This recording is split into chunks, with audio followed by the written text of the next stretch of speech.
국내외 계시는 시청자 여러분, 사랑하는 북녘동포 여러분 안녕하세요. 통일을 함께 고민하고 함께 생각하는 자유평화통일TV의 통일을 얘기하는 통일톡 아줌마입니다. 이번 방송은 동상이몽 우리의 소원은 통일의 제2부 어떤 통일을 해야 할까? 또 통일이 되면 우리에게 주어지는 유익은 무엇일까? 라는 주제로 방송하려고 합니다.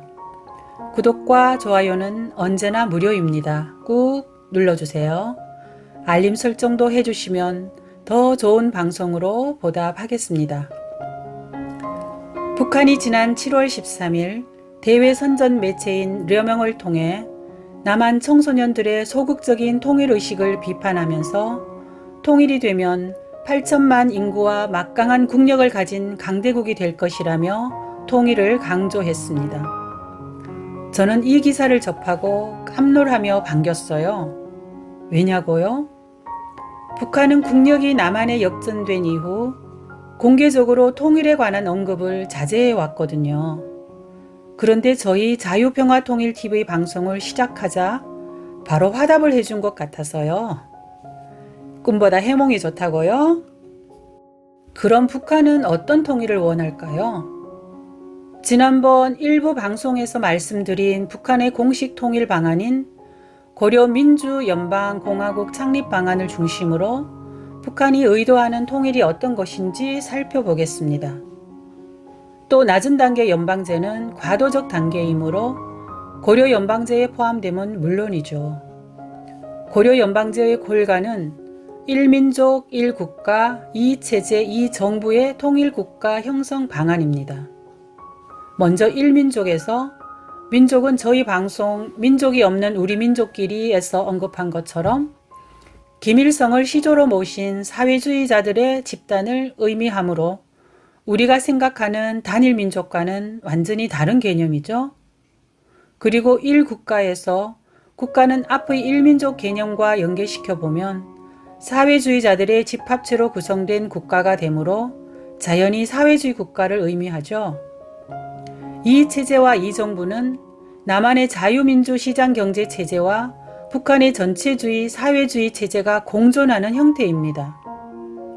과거 김일성은 영구 분단과 전쟁 참화를 막기 위해서는 서로 먹고 먹히지 않는 연방공화국 창립 방법 외에 다른 길이 없다라고 주장한 바 있습니다. 시청자 여러분, 이런 통일이 과연 가능할까요? 저는 해서도 안 되며 불가능하다고 봅니다. 첫 번째 이유는 사회주의로의 통일을 전제로 하기 때문입니다. 그 두 번째는 예멘의 통일 사례에서 찾아볼 수가 있어요. 1차 통일 당시는 자유민주 시장경제로의 체제 통합과 중앙정부 권력을 남북 예멘 주요 인사들이 나눠 가지며 통합의 모습을 갖췄지만 남부 예멘이 별도 야전군을 보유하는 등 하부 통합이 이루어지지 않은 상태였지요. 즉 정리하면 1체제 1국가 1정부의 모양은 갖췄지만 사실상 2정부였던 셈이며 이런 불완전한 통합은 내전으로 비화되어 무력에 의해 재통일된 것이죠.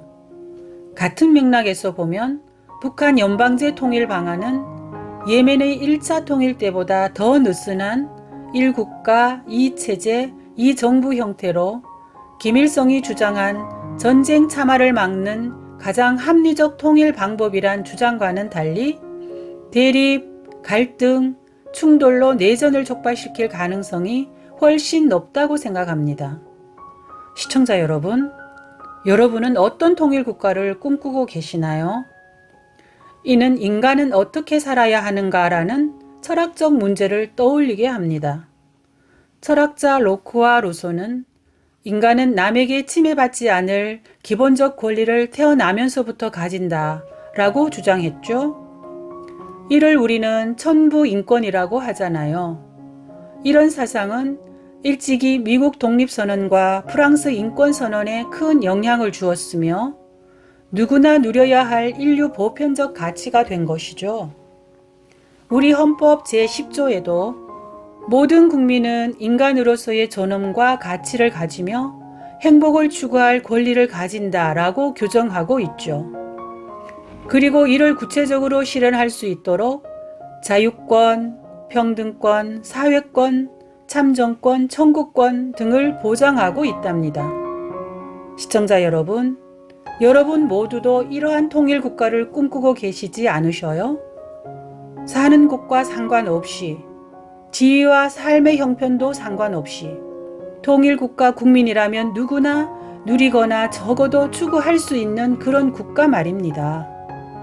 자유, 민주, 복지, 인권 등 행복의 권리가 확실히 보장된 통일국가를 이루는데 작은 보탬이 되고자 통일 아줌마인 저도 이 방송을 시작한 거죠. 시청자 여러분, 그럼 이런 통일이 이루어진다면 우리에게는 어떤 유익이 있을까요? 쉽게 느낄 수 있도록 통일을 먼저 이룬 독일 사례를 알아보겠습니다. 이 자료는 1991년 통일 이후 2012년까지 약 22년 동안 일어난 변화입니다. 이 기간 국내 총 생산은 200%, 시간당 근로자 보수는 2배, 1인당 월 분배 가능 소득은 217%나 성장했으며 동독 지역에 사는 남녀 기대 수명도 6년이나 길어졌다는 통계입니다. 남북한 통일이 되면 어떤 변화가 있을까요? 세계적인 다국적 투자은행 골드만삭스는 통일 후 30-40년 내에 통일 남북한의 국민 총생산은 독일, 프랑스, 일본을 앞지르는 수준이 될 것으로 전망했습니다.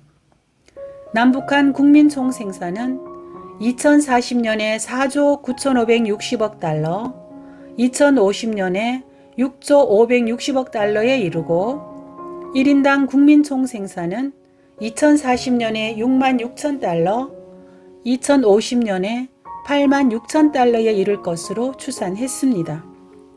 이뿐만 아니겠죠? 국토 면적도 영국보다 조금 작은 세계 196개국 중 83번째로 큰 국가가 됩니다. 또 우리 국방과학 기술의 발전 속도를 감안하면 그 어떤 국가도 넘겨볼 수 없는 최첨단 무기 체계를 갖춘 막강한 군사 강국이 되어 있겠죠. 그야말로 통일은 축복이 아닐까요? 물론 통일 과정과 통일 이후 완전한 통합이 이루어질 때까지 남북한 주민 모두가 감내해야 할 어려움과 풀어야 할 과제도 많이 있겠죠. 하지만 이 땅은 우리 당대만 사는 땅이 아니라 우리 조상들이 5,000년 동안 살아왔고 앞으로 우리 후손들이 영원히 살아가야 할 숙명적인 땅이죠. 특히 젊은 시청자 여러분, 여러분과 여러분 자녀들이 살아갈 축복된 통일국가를 위한 열망을 높여보지 않으시렵니까? 여러분과 여러분 자녀들이 누릴 축복된 통일국가를 위해 엄마 아빠들이 앞서 뛰어가겠습니다. 아무도 가보지 못한 길, 그러나 반드시 가야만 할 길, 통일의 그 길을 향해 우리 모두 함께 달려요. 시청해 주셔서 감사합니다.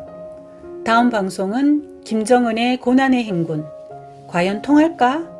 라는 주제로 찾아뵙겠습니다. 지금까지 자유평화통일TV의 통일을 얘기하는 통일톡 아줌마였습니다. 구독과 좋아요는 언제나 무료입니다. 꾹 눌러주세요. 감사합니다.